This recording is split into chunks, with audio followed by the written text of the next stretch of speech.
Iniciando aqui a parte 2 da série Sobrenatural, onde eu trarei para vocês casos genuínos envolvendo questões sobrenaturais, tentando passar um pente fino para tirar as bugigangas que existem na internet, né? Muita coisa falsa, muita montagem, muito embuste na internet, e eu vou tentar sempre trazer aqui os casos mais genuínos possíveis. Eu trago aqui para vocês um caso que aconteceu no Chile em fevereiro de 2017. Detalhe interessante é que envolveu a polícia. Sempre que há envolvimento de polícia em um caso sobrenatural, a gente tem um indício de que aquilo ali é sólido, tá entendendo? É sempre assim, sempre que você puder observar casos em relação ao sobrenatural, onde existe polícia, onde existe homicídio comprovado. Por exemplo, você vai assistir um vídeo: 2 meninos somem em lago de forma misteriosa, afundaram no lago e desapareceram. É sobrenatural? Foi uma cobra? O que foi aquilo? Jacaré? Se você vai consultar o caso e você observa que houve de fato registro da morte, laudo pericial, laudo da polícia, houve realmente o registro da morte, do homicídio, do assassinato, seja lá o que for, se há registros dentro a nível da polícia, é porque aconteceu de fato. Agora, se você vai lá investigar e diz lá, dupla de amigos morre em lago de forma misteriosa, e não há nenhum registro dessas mortes, então é porque é boato. Envolveu polícia, envolveu registros sérios, é porque existe mais probabilidade de ser um acontecimento real. Esse caso aqui que eu trago para vocês, aconteceu no Chile, uma cidade chamada Puerto Montt, no distrito de Alerce, um bairro chamado Fé e Esperança. A partir do dia 8 de fevereiro de 2017 começaram a ocorrer fenômenos sobrenaturais do tipo poltergeist em uma casa que fica numa esquina deste bairro. A família já não conseguia mais lidar com os fenômenos de objetos que pegavam fogo, objetos que se moviam de lugar, objetos que eram arremessados, que apareciam em locais. Uma série de fenômenos que começaram a assustar essa família.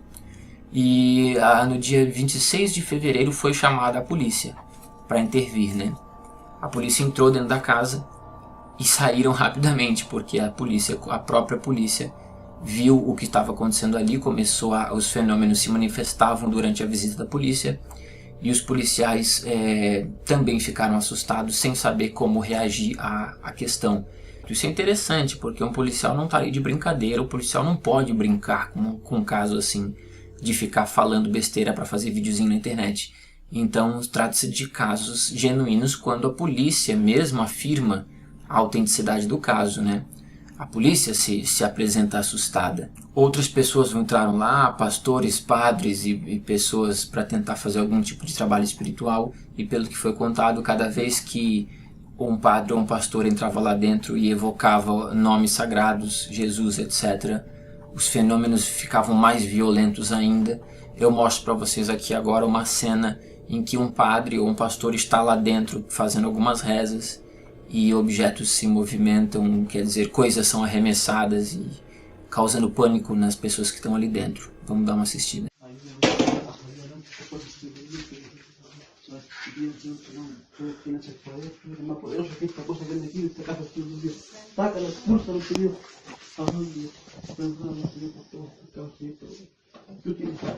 ¡Oh, cuidado! ¡Cuidado!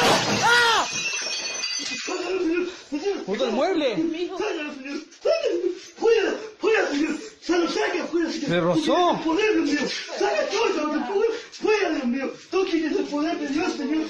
¿Lo botó? ¡Bótalo, señor! ¡Fuera, señor! ¡Saca! Bom, então assim, é um caso que eu trago para vocês. Por quê? Porque as condições são muito sólidas.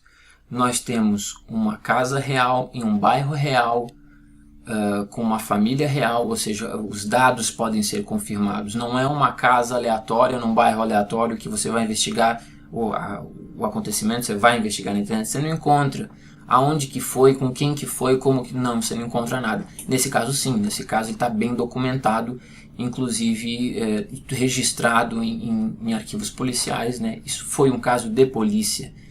Então Os vizinhos todos ficaram em volta, aquilo ali foi visto por várias pessoas, muitas pessoas entraram na casa, autoridades entraram na casa, e o fenômeno poltergeist ali foi visto por muitas pessoas. Então as chances de ser real são muito prováveis.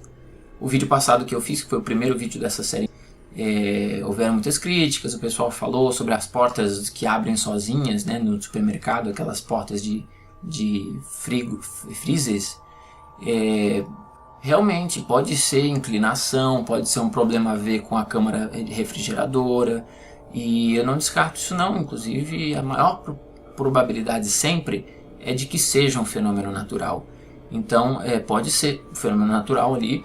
E naquela da ambulância que as pessoas escutam o barulho da ambulância no rádio, eu até falei, né, pode ser interferência de uma rádio pirata, algum tipo de interferência de algum sinal, pode ser.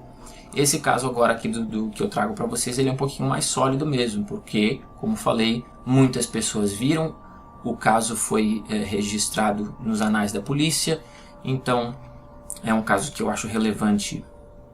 E na minha opinião, qual é a minha opinião sobre o assunto? Sobre esse caso, na minha opinião, trata-se de um fenômeno poltergeist. Eu afirmei no vídeo passado que os 2 casos anteriores poderiam ser poltergeist, pode ser ou pode não ser. Nesse caso agora da polícia envolvida, as chances são bem grandes mesmo de estar acontecendo ali um fenômeno poltergeist. Eu não duvido do fenômeno poltergeist, eu acredito que seja um fenômeno real. Qual a explicação, né? São demônios? É um fenômeno psicológico? É um fenômeno que envolve o que, né? Nós não sabemos direito. Normalmente o que se crê do poltergeist é o fenômeno desencadeado pela psique de um adolescente envolvido na cena. E por coincidência ou não, existe um adolescente que mora na casa chamado Diego, e o que caracteriza o poltergeist na medida em que um adolescente está envolvido na questão, né? Não sei. Eu não sei. As explicações são múltiplas. Mas o fenômeno poltergeist, eu creio que seja um fenômeno real. Ainda não compreendido, porém real. Aguardo vocês no próximo vídeo. Um grande abraço.